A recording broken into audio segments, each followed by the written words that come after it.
Hi everyone, welcome to another video. Now, I'm actually working on a box of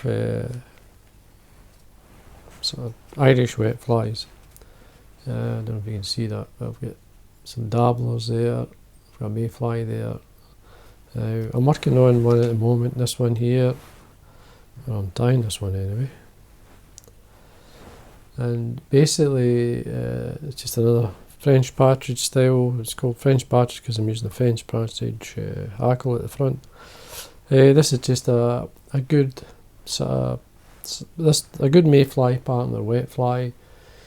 Even though you could easily, if you basically gink this up or use your floating, this here will float. If you bring the wing up, you could make this float. So you could, but I also make the same fly as a nymph. This one, there's the nymph there.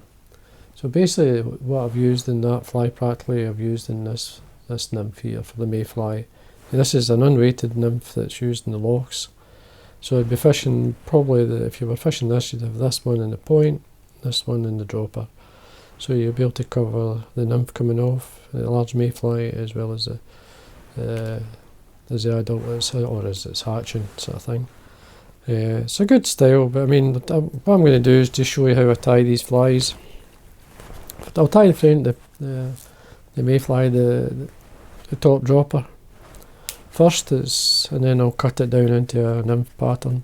Now I do this with lots of flies, so I do. So I'm quickly running the thread down. Now the hook I'm using, this one is the competition heavyweight size 10.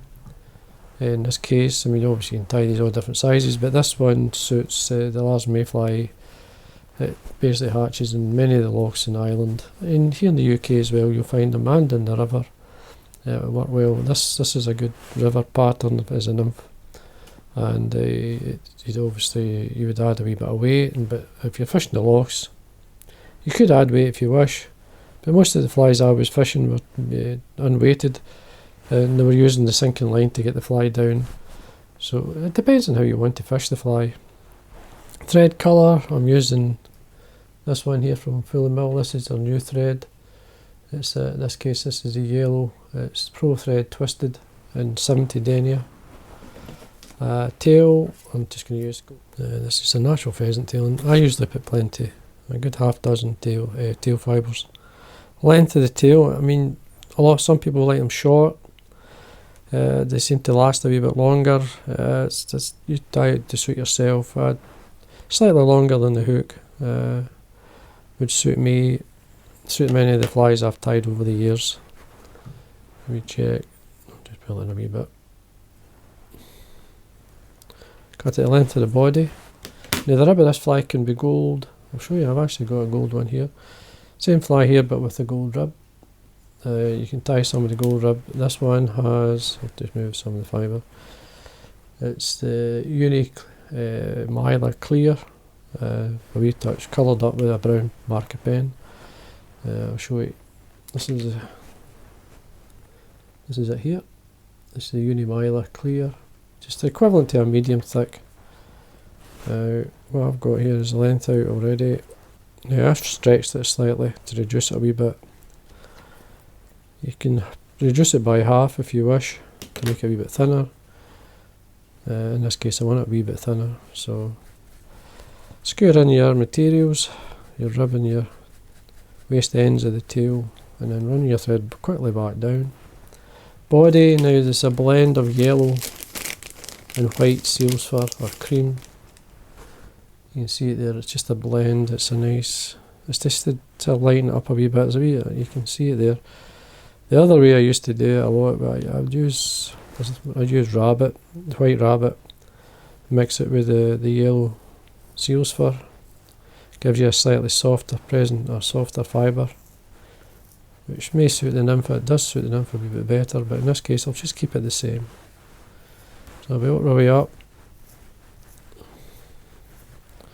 Want a nice shape in your body and leave enough room for your hackles. You've got a body hackle and you've got a front hackle, the French partridge. And I usually like a wee bit of dubbing at the head to give more a nymph-like shape, which is originally how I tied The McPhail Mayfly was tied to give the impression of a nymph as much as a wet fly. Body colour, this here is a brown olive, light brown olive. I have a tiny bit of vineyard dye. It's a saddle I have. This one's is a Kir. It's a Kir saddle. It's a very little bit of the dye, and you get this lovely pale olive colour.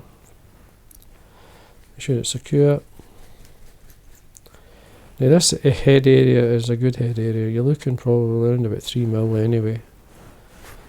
And then you want to work your way down. Now this can be as light or as heavy as you like. It could be 4, 5, 3 tons. It could be whatever you like.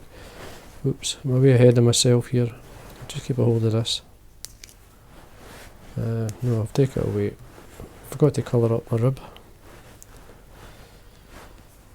Now to colour the rib up, all you do is use a permanent marker, and this is a brown. I've used black in the past as well. Black worked.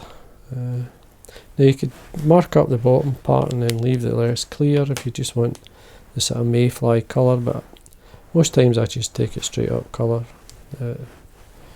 So as I say, you could have as many turns as you like on the body to suit yourself. I would have some a lighter dressing as much as a heavier one.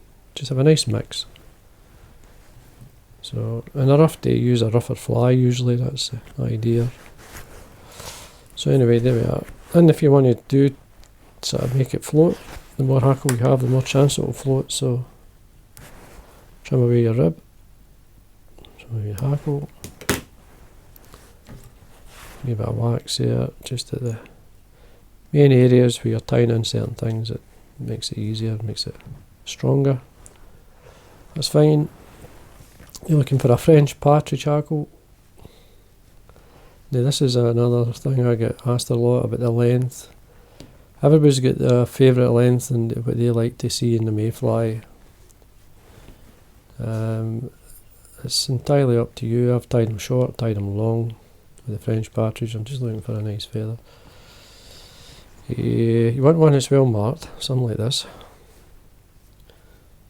You can be dyed as well. I've used many a dyed one. Dyed in the same colour as the hackle is a good colour to have. Now you want to draw back where you don't need. I'm just going to take some of the fibre away on one side. Tie it in by the tip. Just catch it on.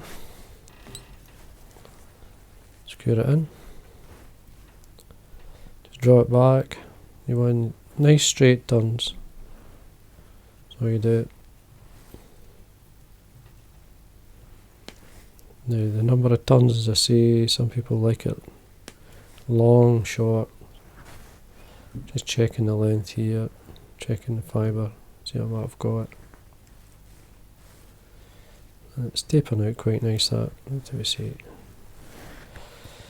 It comes down to a personal preference too, because I've tied them always over the years.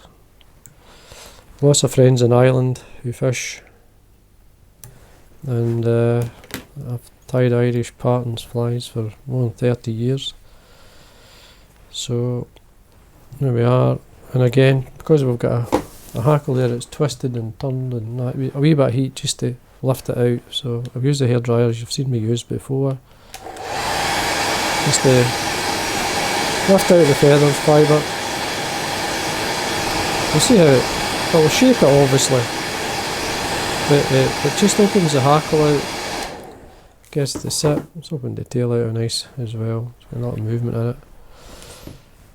Now the front here can be quite a few. Are you looking for a dark dubbin? One of the dubbins I use, I like this grey, just to get a head like. This is a Nymph Flash. It's a blend that I personally like to do myself, but F.Mill do it now, so if you want to get one that's close to the one I have, this is it, Dark Hare's Ear UV. It's a great colour. A lot of people used to ask me about the dubbin blends I have, and F.Mill are doing a lot of these blends now, so you can basically get them there. Now you just want a head-like shape there. You want to make sure you get a few turns at the head area. Use the thread to throw back any fibre. and then a wee bit of varnish in there.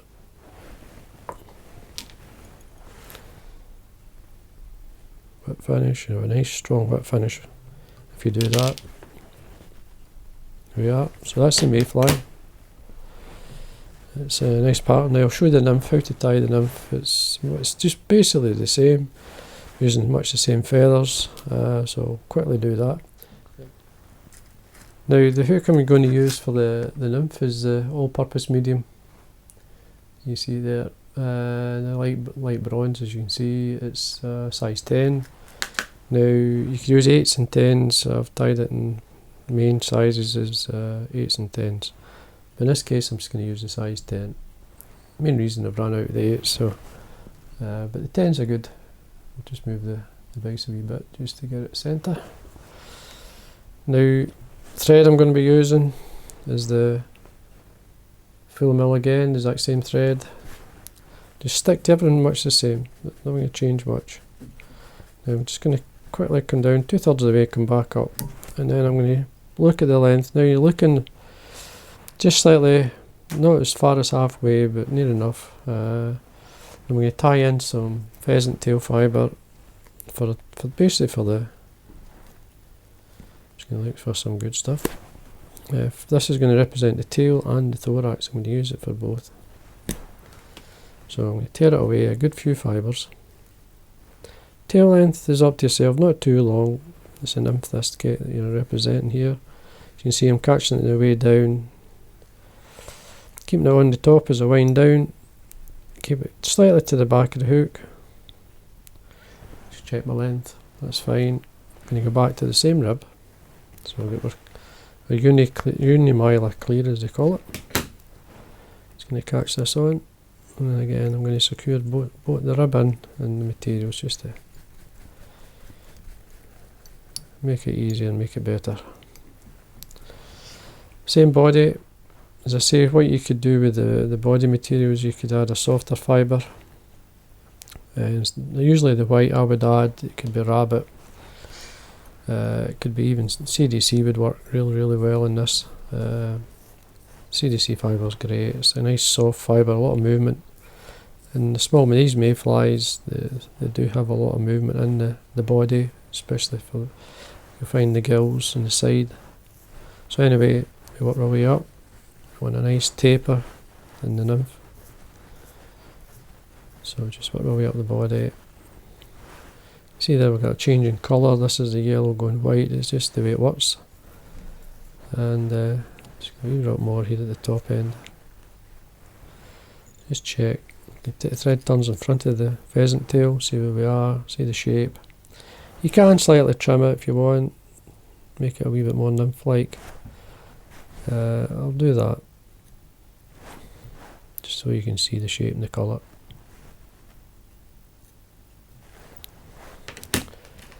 Now I'm going to colour the underside of the Uni-Mylar just with a pen.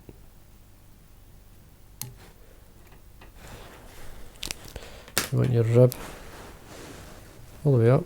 As I say, you could do the first couple of turns with the brown and then just have it clear. Let's get this all the way up, just check my length here. That's still fine. So then I'm going to do a turn front. Skewer it in.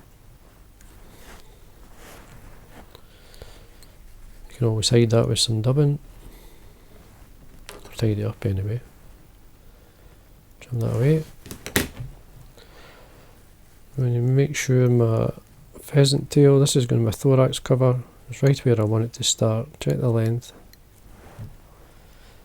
That's fine.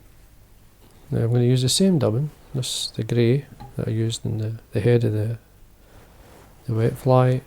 I'm going to bring my thread down to about maybe a 1.5 mil from the eye. I'm going to work my way up. You want it again. You want it to be tapering up, so you want it reasonably thick to suit the size of the fly you're representing. You want to work. I usually like to work towards the back. Check my length, the thickness. It looks fine. Taper looks good. You could bring out a wee touch of the dubbing, just a wee drop either side, just give a wee bit more life.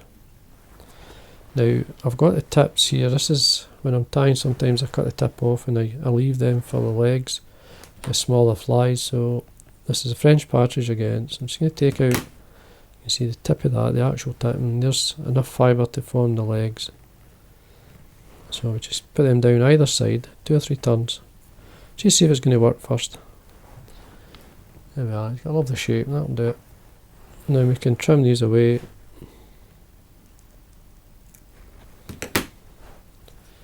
Tidy this up. Now what I'm going to do, I'm actually going to put some of the dubbing back in. Some more of the grey, just slightly in front of the head, the legs, sorry. Give it that more nymph shape. Then we bring our pheasant tail over. Couple of turns. Now I like to fold these back. Make it build up the head a wee bit, just usually from the eye up onto the pheasant tail. Again, we can varnish with thread. Put varnish on the thread anyway. Just run it down. And then we can wet finish. 1, 2, 3. We can put another coat of varnish on there if we want. Trim that away, hold this up, trim away. And there we are. That's it. Basically changing a wet fly into a nymph. There's the wet fly there. There's a nymph using the same materials. It's just a lovely fly, a lovely shape. These work. As I say, one of the first flies I ever done this to was a mallard and claret. I made the mallard and claret into a nymph using the same colour combinations. The only thing I'd used was, if I remember right, instead of using a brown hackle or a black, I used a partridge hackle to give it more a nymphy-like colour, and it worked a treat. So basically I was quite happy from there on to experiment, do stuff like this quite regular, and the work. Now, as I say, you could add weight to this fly. If you're fishing the rivers, it helps to get down a wee bit and control the depth. Same in the lochs, you could do the exact same, but in this case, this is just the weight of the hook. You can use the line to get the nymph down, depending if you're using an intermediate line or a midge tip, or even, because mainly these fish, these will be quite close to the surface. The nymph will be swimming up and then they'll be hatching. So, but anyway, there we are, folks. I thought you'd like to see that. And like always, thanks for watching. Until next time.